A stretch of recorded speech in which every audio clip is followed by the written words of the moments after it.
Ariadna hemos invitado a Josep Maria Mallarach para que nos hable de las causas profundas que subyacen a la crisis sistémica en la que vivimos, y nos vamos a la parte más profunda del ser humano, a su dimensión espiritual, a esa pérdida de conexión con el aspecto sagrado que la vida tiene, que realmente es la causa que nos ha metido en este laberinto del que parece imposible salir si no retomamos ese sentido de lo sagrado.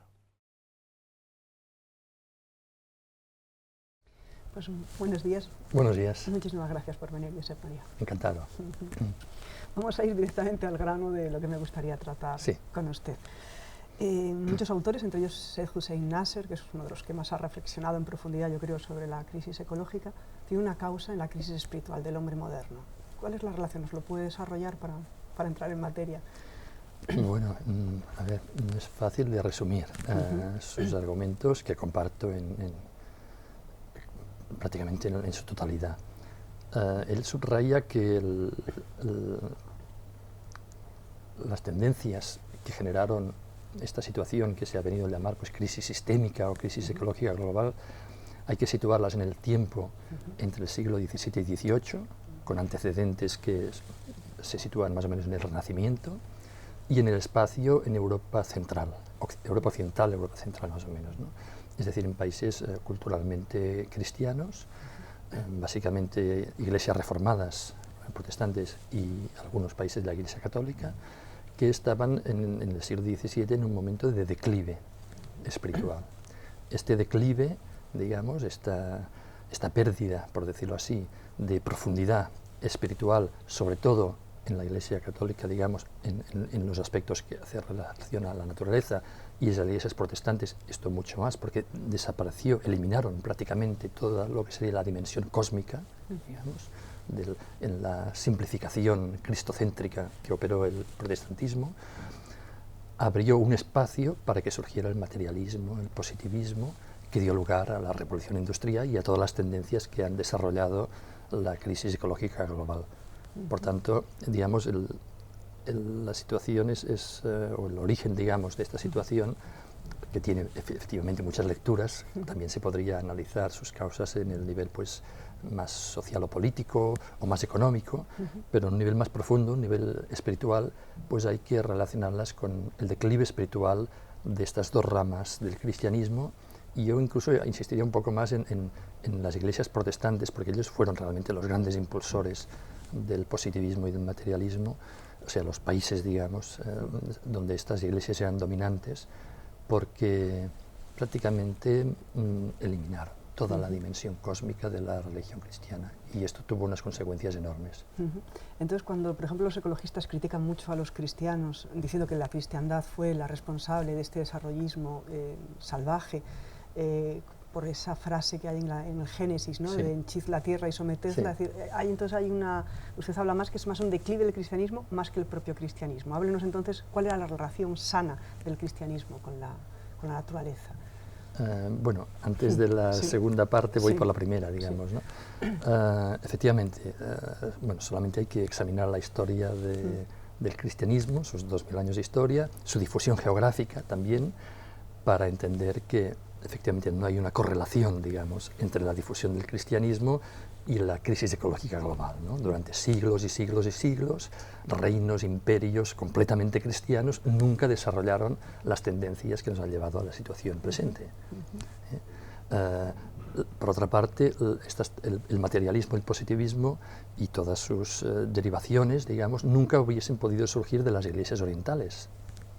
Esto a veces uno no reflexiona. De Etiopía, por ejemplo, de Armenia, que fue el primer reino cristiano de la historia. ¿Por qué no surgió el positivismo de estos países? Pues simplemente porque tenían una teología de la naturaleza que hacía completamente imposible el desarrollo de una visión reduccionista, materialista de la naturaleza, ¿no? Por tanto, digamos, estas acusaciones no tienen fundamento. Además, hacen referencia a un versículo e ignoran miles de versículos más que podríamos decir que son de buenas prácticas, o sea, que indican cómo hay que establecer una relación armoniosa con la naturaleza. Eso está codificado, por ejemplo, en el libro del Deuteronomio y en muchos otros que seguramente pocos ecologistas se han leído. Entonces, claro, digamos, el punto de vista digamos, que asume el cristianismo es la cosmovisión judía, por un lado, digamos, contenida en la Torá, y por otro lado, una dimensión que proviene del helenismo. De hecho, se produce como una confluencia, ¿no?, de la cosmovisión helénica, en todo lo que tiene de integrable en la perspectiva cristiana, y la cosmovisión judía. Y esta es la síntesis, digamos, que fructifica y que da lugar a los momentos de esplendor, digamos, de la civilización cristiana, sobre todo durante el Medioevo en muchos países europeos, ¿no? De manera que la relación sana, por decirlo así, la relación coherente, se podría decir también, es la relación que contempla la naturaleza como una teofanía. Este es el término que todas las iglesias cristianas orientales utilizan siempre, es decir, una manifestación divina.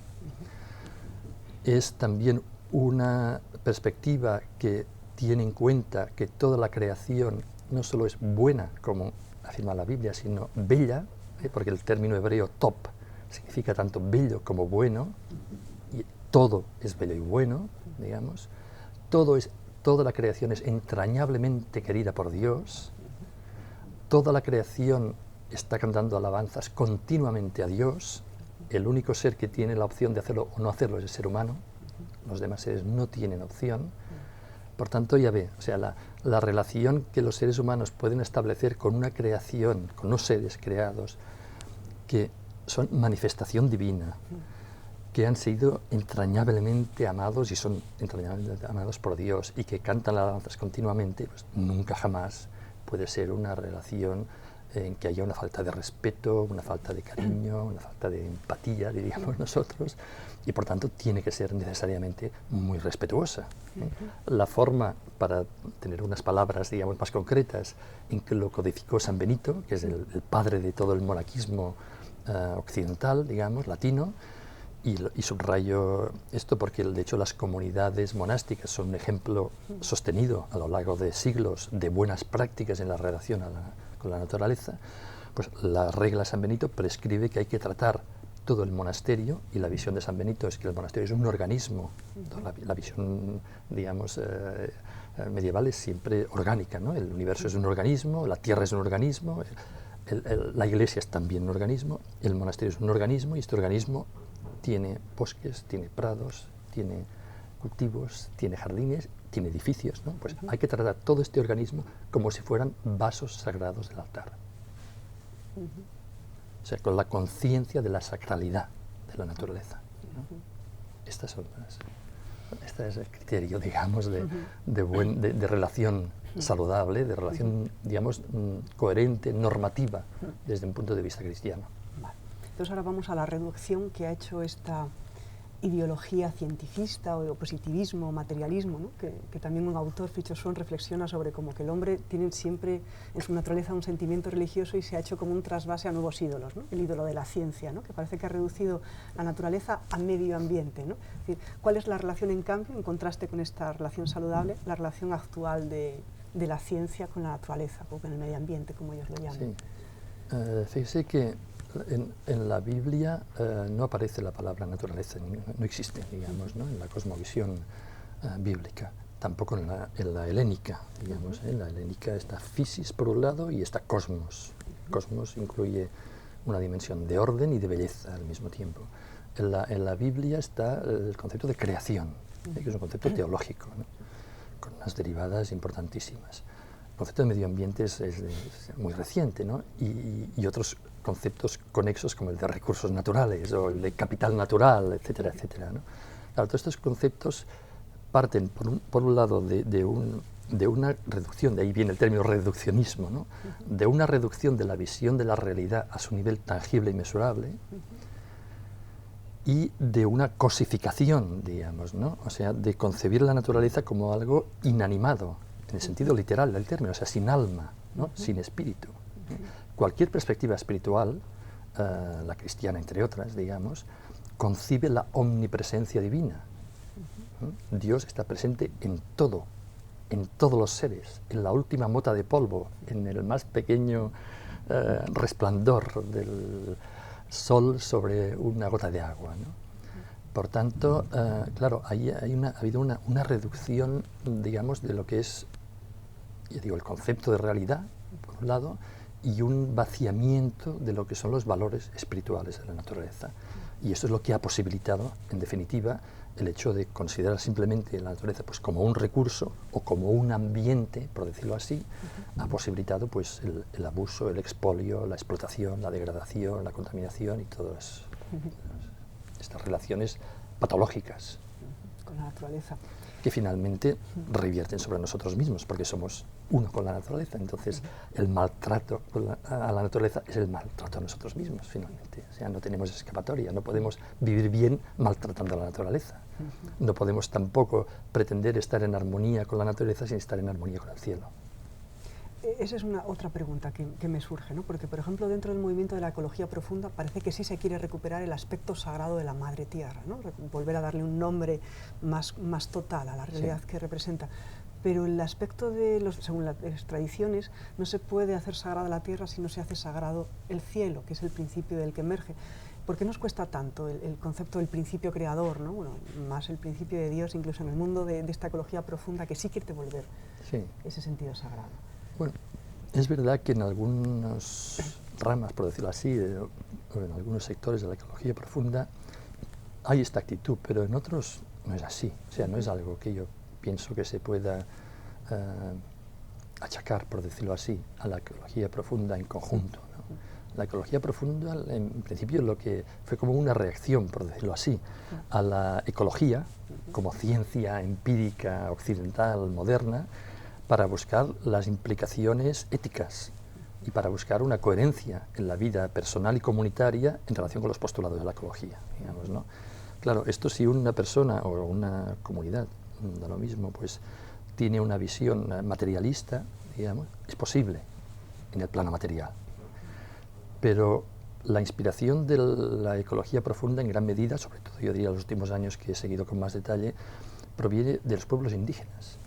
Y no hay ningún pueblo indígena en el planeta, al menos que yo conozca, y he tenido el privilegio de conocer bastantes, que sea materialista, ni uno, digamos, ¿no? Con lo cual, yo creo que la mayoría de las personas que se autodefinen, digamos, o se sienten identificados con la ecología profunda, tienen esta apertura, al menos, digamos, ¿no? Hacia el principio divino, se conciba de forma personal, transpersonal, impersonal, da lo mismo, ¿no? Pero claro, la tierra, la madre tierra, que es por supuesto nuestra madre, nuestra abuela, nuestra hermana, según cómo se contemple, pero en todo caso no está aislada en el universo. Digamos, ¿no? Depende, incluso en el plano físico, de una enorme cantidad de otros elementos que están en el universo, pero todo esto, insisto, en el plano material es solamente un plano de realidad. Todas las visiones tradicionales del mundo afirman que hay diversos niveles de realidad y que los niveles superiores, niveles espirituales, son los más importantes, son los decisivos, y que un pequeño conocimiento de un nivel superior es preferible a un gran conocimiento de un nivel inferior, ¿eh? Y es por eso que todas las tradiciones, digamos, espirituales de la humanidad, incluidas todas las indígenas o las de religiones institucionales que han mantenido su integridad, a veces son fragmentos únicamente, a veces un poco escondidos, pero digamos, dedican más tiempo y esfuerzos a los niveles superiores de realidad que al nivel material.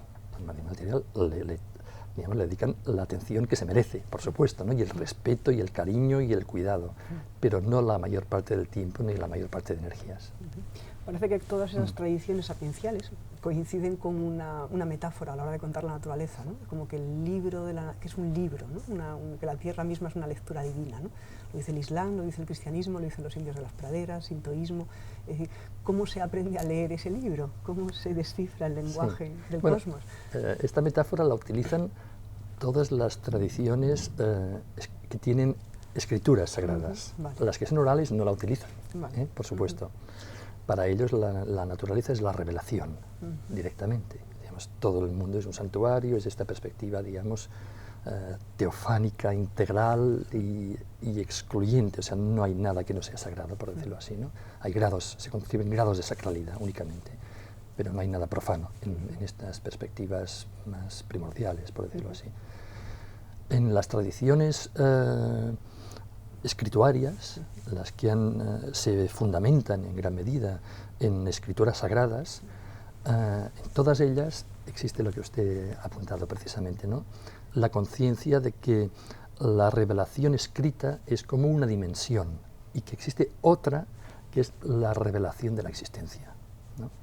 Incluso algunas señalan que la revelación escrita es para aquellos que no sepan leer o no sepan interpretar o no sepan sacar las consecuencias de la enseñanza que nos da la revelación de la naturaleza, de la existencia, ¿no? Una de las escritoras, quizá las dos más elocuentes en este sentido, son por un lado el Tao Te Ching, en el taoísmo, y por otro lado el Corán. Estas son quizá las dos escrituras sagradas de la humanidad donde la naturaleza tiene un protagonismo más importante, y en el Corán hay estas imprecaciones continuas, ¿no? que invitan, bueno, combinan, digamos, ¿no? al lector a contemplar los signos de Dios en la naturaleza y a reflexionar sobre ellos, ¿no? Una y otra vez. Por tanto, es como si del libro se dirigiera la atención a la naturaleza, ¿no? El libro es como para empezar y después para abrirte los ojos y mirar y contemplar. Y a partir de esta contemplación, pues ver detrás del velo traslúcido la realidad. ¿Y qué se puede leer en la naturaleza? ¿Qué es lo que leen las culturas indígenas cuando ven el vuelo de un águila, cuando ven el río? O sea, nos puede dar como ejemplos, ¿no? de ese lenguaje simbólico que parece que Occidente ha perdido, ¿no? Y nos cuesta tener una mirada contemplativa, ¿no? Que saque consecuencias para la vía práctica, ¿no? Sí, sí. Bueno, tampoco es fácil de responder esta pregunta en pocas palabras, ¿no? De hecho, se conciben distintos niveles de realidad, como he dicho, jerarquizados. Con lo cual, detrás del velo de las apariencias materiales pueden aparecer cualquiera de estos niveles. O sea, no necesariamente el inmediato, puede ser otro, por decirlo así, ¿no? Hasta el nivel supremo que conciba esta tradición, que puede tener una dimensión personal o impersonal, depende, ¿no? Pero muchas veces, hablando ya en un sentido más, quizá más operativo, ¿no? Lo que aparece, por decirlo así, o aquello que buscan, es una guía, es una ayuda. Y esta ayuda en muchas tradiciones indígenas se manifiesta a través, por ejemplo, en el caso de los indígenas norteamericanos, que he tenido ocasión de conocer y de tratar durante los años que viví en Estados Unidos, pues se manifiesta a través de los términos que utilizan como medicine father o medicine mother, digamos, ¿no? Que son, quizá traducidos en el lenguaje de la cosmología judeocristiana, serían como ángeles tutelares. Son los espíritus, digamos, angélicos de elementos de la naturaleza, el rayo, la lluvia, la roca, o de animales. Depende. Hay tribus que están como más vinculadas a los espíritus angélicos de animales, otros de vegetales, otros de minerales, o bien combinaciones diversas. Y como digo, lo que busca sobre todo es una guía, una ayuda, ¿no? para resolver dilemas que en la existencia se nos plantean. Entonces esto se formaliza a menudo a través de una adopción. El indígena es adoptado por uno de estos espíritus, que va a ser el que a lo largo de toda su vida, en los momentos solemnes, a través de los ritos, pues se le va a manifestar, a veces a través de una visión, de un sueño, a veces en vigilia, y le va a indicar por dónde tiene que orientar su camino.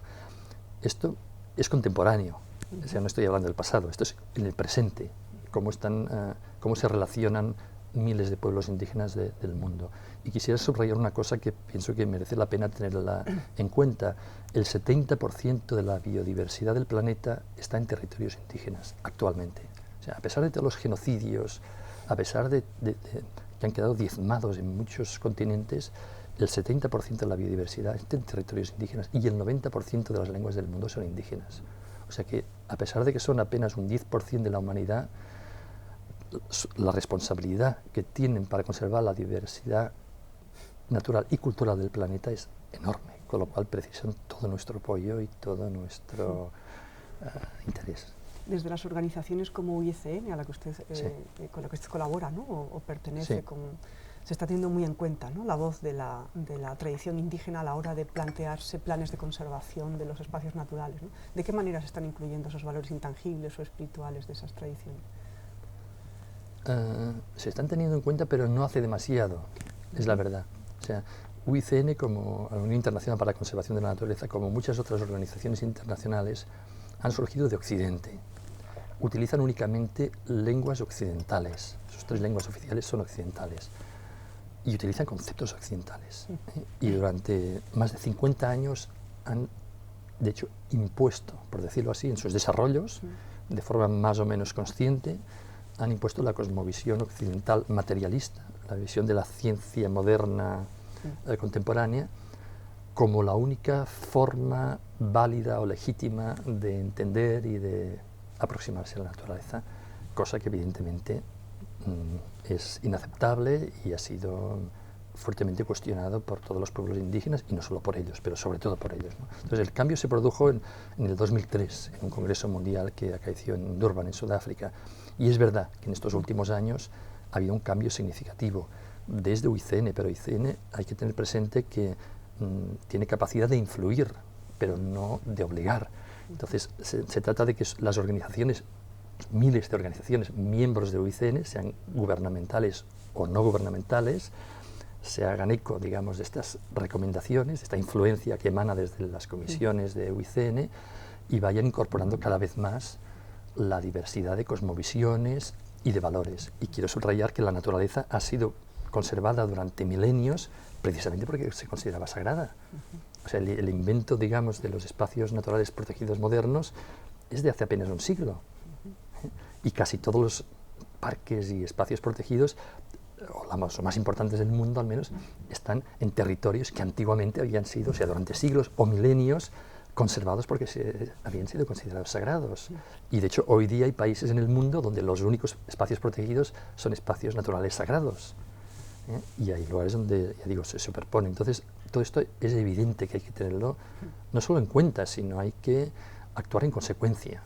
Y esto quiere decir, y por eso se han aprobado tantas resoluciones de UICN en este sentido, apoyar a todos los custodios tradicionales de los lugares sagrados en todo el mundo.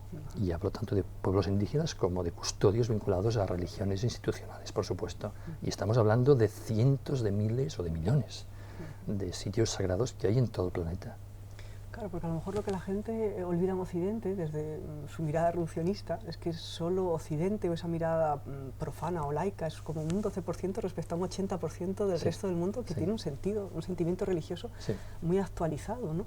Entonces, como que las directrices parece que salen de esa minoría, que no es capaz de ver esa dimensión sagrada de la naturaleza, cuando deberíamos empezar a escuchar y crear alianzas con esas religiones que pueden dar muchas pautas de cómo conservar la naturaleza. ¿Eso se está haciendo de alguna manera en bueno, estamos trabajando, sí. En concreto yo estoy en un grupo de trabajo sobre valores culturales y espirituales de las áreas protegidas, y dentro de este grupo en una iniciativa llamada Iniciativa Dilos, que estamos trabajando sobre todo en sitios naturales sagrados de países tecnológicamente desarrollados. Esta iniciativa en concreto, ¿no? Y bueno, se está trabajando en muchos frentes, digamos, pero también con muchas dificultades, tanto internas como externas. O sea, internas en el sentido de que hay que vencer en los países donde el materialismo ha progresado o bueno, se ha desarrollado o a veces se ha convertido en la ideología dominante. Hay que vencer estas resistencias que encuentras dentro de las propias organizaciones conservacionistas, gubernamentales, ¿no? Que son materialistas. Externas pueden ser tanto los ataques, por decirlo así, o las amenazas al menos, que puedan venir del turismo o de actividades extractivas, cualquier tipo de presiones externas que pueden dañar o afectar a estos sitios naturales sagrados, como también a veces por la propia degradación o decadencia de religiones o de tradiciones indígenas, porque nadie está eximido de decaer en esta vida, digamos, que pueden dar lugar a formas perversas que destruyen la naturaleza, digamos, ¿no? Esto ocurre, por ejemplo, en algunos fundamentalismos religiosos. Y en Occidente, aunque parece que hay esta resistencia a lo sagrado, cada vez hay más sed de silencio y de belleza.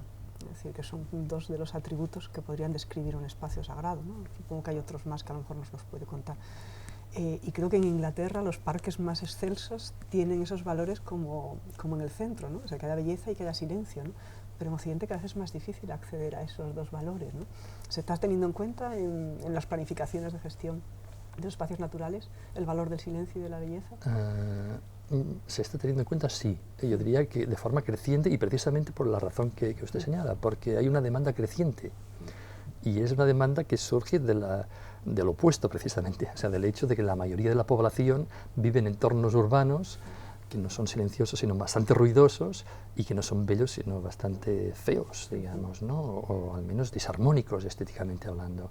Entonces, cuando salen a la naturaleza, precisamente, pues para lo que quieren es sumergirse, digamos, tener la experiencia de la belleza y del silencio, ¿no? Y por tanto, no es extrañar que cada vez más en la elaboración de los planes de gestión de los espacios protegidos o en su revisión, en el caso de países como el Reino Unido, donde ya llevan muchas décadas, digamos, de parques nacionales y de otras figuras, pues esta demanda vaya en creciendo hasta el punto de convertirse este tipo de aspectos, digamos, inmateriales o intangibles en cierta forma, pero bien perceptibles, de convertirse en las prioridades de estos planes de gestión.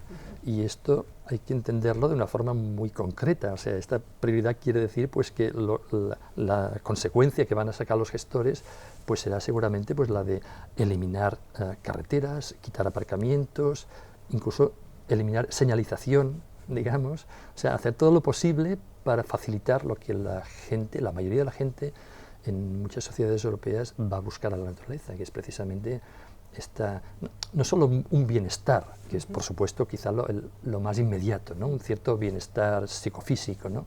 Sino que hay un número creciente de personas que van a buscar lo que podríamos denominar pues, como una reconexión profunda, ¿no? Como una comunión, por decirlo así, ¿no?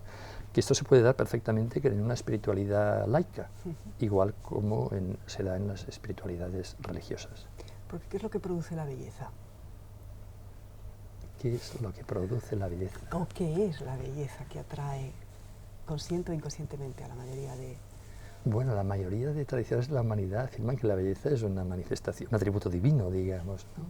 Es, por tanto, una dimensión de Dios que se manifiesta a través del mundo natural. Y claro, la belleza precisamente nos atrae porque es una sinfonía renovada, sin cesar, de formas de belleza inagotables y siempre cambiantes, ¿no? No hay dos días iguales, no hay dos hojas iguales.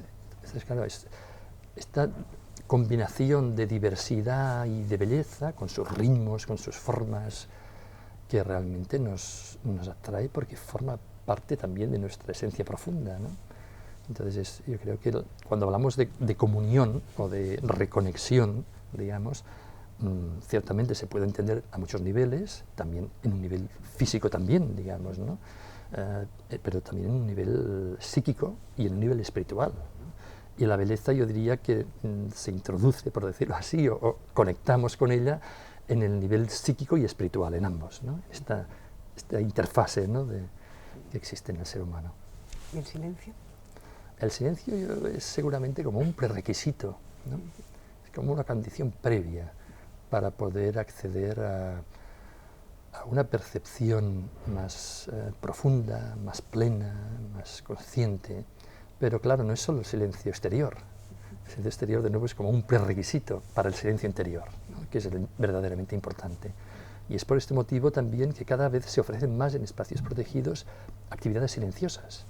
En los países bálticos, en Alemania, se están desarrollando incluso actividades de educación ambiental en silencio completo.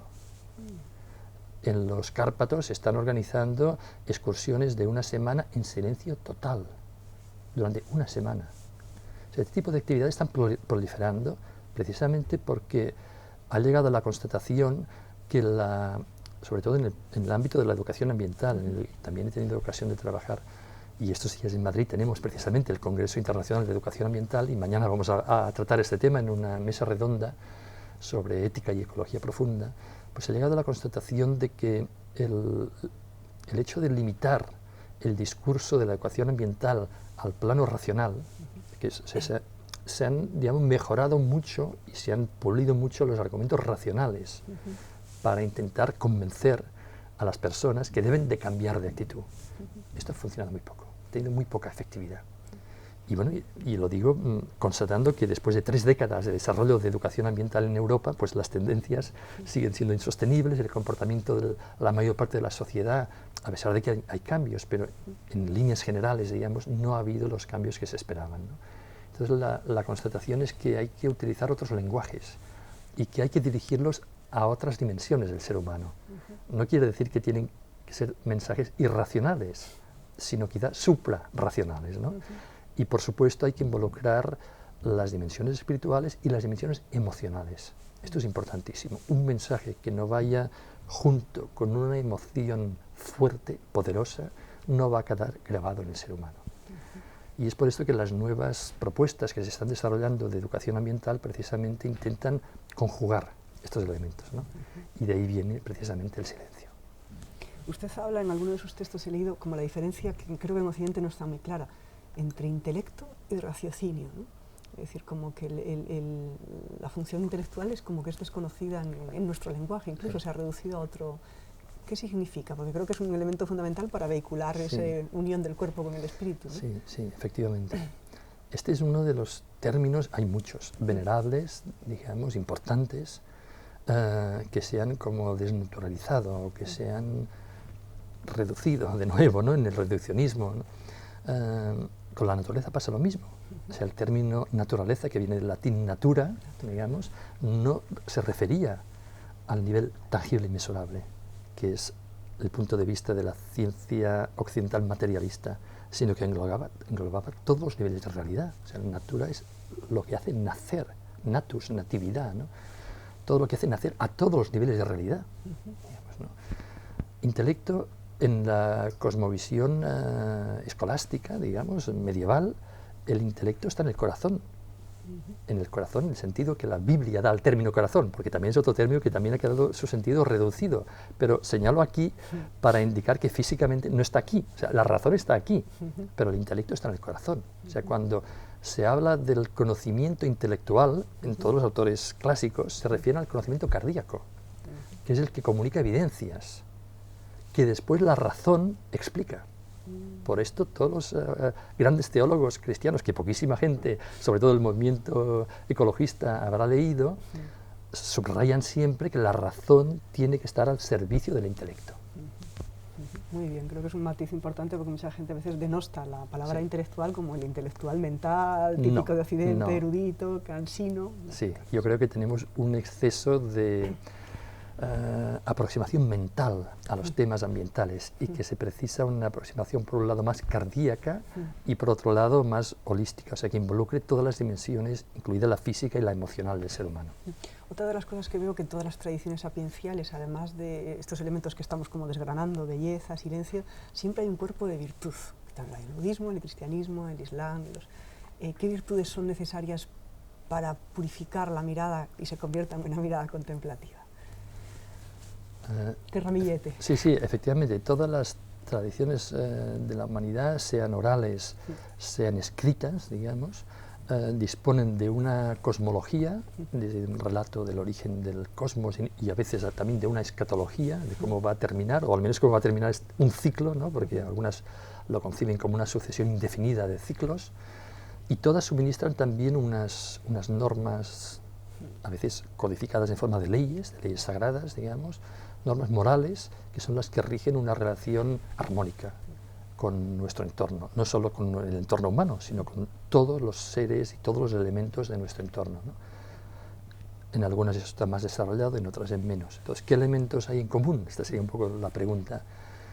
Pues, a ver, yo creo que se podría destacar la humildad, para empezar, humus, hombre, homo, tiene la misma raíz, la generosidad, o sea, el hecho de tener una actitud benevolente, caritativa, generosa, en relación con nuestro prójimo, insisto, no solo humano, humano y no humano, digamos, con todo nuestro entorno, la prudencia, conectada directamente con la sabiduría, y la prudencia es la que no se debe, a veces se interpreta como una actitud como defensiva. No, es todo lo contrario, digamos, ¿no? Porque la prudencia va también unida a la firmeza, precisamente, ¿no? Pero es la que nos permite tomar decisiones plenamente conscientes, digamos, ¿no? De los grandes problemas de la civilización moderna, como todos sabemos, pues es la prisa, el ajetreo, la inconsciencia, es el hecho de que muchas decisiones, sobre todo las más importantes, no solo en la vida personal, sino en la vida colectiva, la vida política, ¿no?, se toman con muy poca conciencia, ¿no?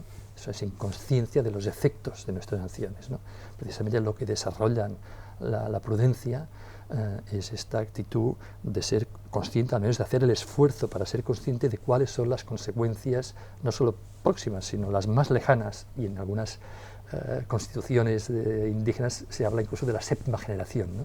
Cuáles son las consecuencias que nuestros pensamientos, nuestras palabras, nuestras acciones pueden tener para la séptima generación, ¿no? Entonces, bueno, yo creo que humildad, por tanto, generosidad, sabiduría, prudencia serían como tres fundamentos sine qua non, digamos, ¿no? Después esto se puede desarrollar en muchas otras, pero estos tres creo que son pilares indispensables. Pues eso, aviso a navegantes entonces, sí, ¿no? Si quieren sí, volver a reconectar y tener sí, una experiencia de comunión, han sí, de empezar a cultivar estas actitudes, esas actitudes. Y ser, o sea, y examinar si en nuestro comportamiento, si en nuestras acciones, si en nuestro trabajo, si en nuestro día a día, digamos, somos verdaderamente, pues, humildes, somos caritativos, somos generosos, con respecto no solo a nuestros semejantes, insisto, ¿no?, sí, con respecto a la naturaleza. Y esto pide un gran esfuerzo, porque vivimos muy desconectados físicamente del mundo natural. O sea, cuando uno vive inmerso en el mundo natural, digamos, esta misma proximidad facilita aplicar estas actitudes virtuosas, ¿no?, armónicas. El hecho de vivir en ambientes muy artificializados, donde es muy difícil poder incluso saber de dónde viene la materia que se ha utilizado para confeccionar estas galletas, o esta botella, o la energía, o el transporte, o sea, todas las ramificaciones que tiene lo que tenemos encima de esta mesa, por ejemplo, y para saber si es preferible que escoja este té o este, porque este tiene menos huella ecológica que el otro. Claro, esto pide un esfuerzo importante, y es un esfuerzo que de hecho es casi desmesurado pedir que lo haga cada individuo, digamos, ¿no?, pero que en cambio colectivamente sí puede hacerse. Y por esto organizaciones o lugares como este son importantes, porque ha habido, claro, una inteligencia, una conciencia organizativa para seleccionar, pues, qué energías, qué alimentos, qué recursos, pues, son armónicos con estos principios y cuáles no, para que podamos escoger sin necesidad cada vez de tenernos que hacer tantísimas preguntas. Porque frente a la ideología del progreso, el ídolo del progreso, en las culturas indígenas o asociadas o en comunión con la naturaleza, de hecho, denostan terriblemente la idea de cambio, la idea de velocidad, la idea de una evolución hacia un paraíso futuro utópico, ¿no? Es decir, es un gran contraste, ¿no? Claro, el concepto del progreso es un concepto occidental moderno, muy reciente históricamente, o sea, apenas tiene 2 siglos, y en algunos países menos, ¿no?, que no es compartido por la inmensa mayoría de las sociedades del mundo, y por supuesto por ninguna sociedad indígena del planeta. Es uno de estos conceptos que, por el hecho de haber vivido inmersos en él, a veces damos como por sentado que son compartidos, pero no es así. Es una particularidad, digamos, del desarrollo que se ha producido a partir de la revolución industrial en Occidente, y que Occidente, por supuesto, intenta difundir, está predicando, digamos, ¿no? Es uno de sus grandes dogmas, el progreso. Pero efectivamente no es un concepto universal para nada, ni forma parte de lo que sería la Sophia perennis, ¿no?, la sabiduría común de la humanidad, para nada, lo contrario. ¿Cree que hay esperanza? ¿Hay esperanza para esta secularización de esta minoría que está globalizando este mensaje de que la naturaleza es un medio ambiente y un recurso y un capital? ¿Hay esperanza de que despertemos de esta pesadilla en la que hemos metido al resto de la población mundial? Bueno, esperanza sí, optimismo yo no lo tengo, la verdad, porque las tendencias van empeorando. O sea, desde la cumbre de la Tierra, que fue quizá el primer gran acontecimiento político y social, porque hubo también la cumbre paralela social, ¿no?, de toma de conciencia y de adopción de grandes tratados, protocolos, convenios, para intentar corregir estas tendencias insostenibles que nos llevan directos, según consenso unánime de la comunidad científica, y también de las predicciones y profecías de innumerables pueblos indígenas, nos llevan al colapso ecológico. Pues las tendencias no solamente no han cambiado, sino que han seguido empeorando todas. O sea, ni una se ha podido revertir, ni tan solo frenar. O sea, la pérdida de biodiversidad no se ha frenado después de de que el convenio para la conservación de la biodiversidad fuera ratificado por cientos de estados del mundo, ni tan solo en la Unión Europea. La Unión Europea adoptó incluso una decisión más valiente, que fue la de parar la pérdida de biodiversidad, porque el convenio, como recordará, lo formula en los términos de frenar la pérdida. En Europa, los ministros de Medio Ambiente acordaron que en el 2010 se habría parado la pérdida. Pues bien, cuando se evaluó en el 2009, se constató que ni tan solo se había frenado. Ahora el próximo plazo para parar la pérdida es el 2020. Vamos a ver si somos capaces. Yo no soy muy optimista, la verdad, viendo las tendencias y la dificultad de revertir estas grandes tendencias, ¿no? Porque claro, la presión mediática de la publicidad consumista, o sea, todo este entramado tecnológico, digamos, tiene una capacidad de influir sobre una cantidad enorme de personas que nunca antes había existido. O sea, la humanidad no había disponido de los medios tan potentes para poder influir sobre tantísima gente con el mismo mensaje, ¿no? Consume más y serás más feliz. En realidad serás más desgraciado, estarás más angustiado, ¿no? Lo estamos viendo, las patologías mentales crecen exponencialmente. España es el segundo país del mundo con mayor consumo per cápita de antidepresivos. Entonces, está clarísimo que consumiendo más no seremos más felices. Es consumiendo menos y mejor que vamos a mejorar nuestra calidad de vida, ¿no? Hay que replantearse a fondo lo que significa progresar. En el único campo en que hay posibilidad de crecer de forma ilimitada, indefinida, es interiormente. O sea, exteriormente, en el plano material, el crecimiento ilimitado, el crecimiento sostenido, es una auténtica aberración, pues nos lleva al gigantismo, a la destrucción. Es como un cáncer, digamos, ¿no? Que sigue creciendo hasta que ha destruido completamente el organismo que lo acoge. Por tanto, realmente, si no somos capaces de sumando esfuerzos y haciendo red, ¿no? de revertir estas tendencias, no hay optimismo, pero esperanza sí, porque hay innumerables grupos, comunidades, personas en todo el mundo que están despertando, o que han despertado ya, por supuesto, o que nunca se habían dormido incluso, y que están actuando con mucho coraje, con mucha creatividad, y esto es una gran esperanza y una gran alegría al mismo tiempo. Pues muchísimas gracias por traernos esa esperanza a este pequeño canal. Gracias a usted.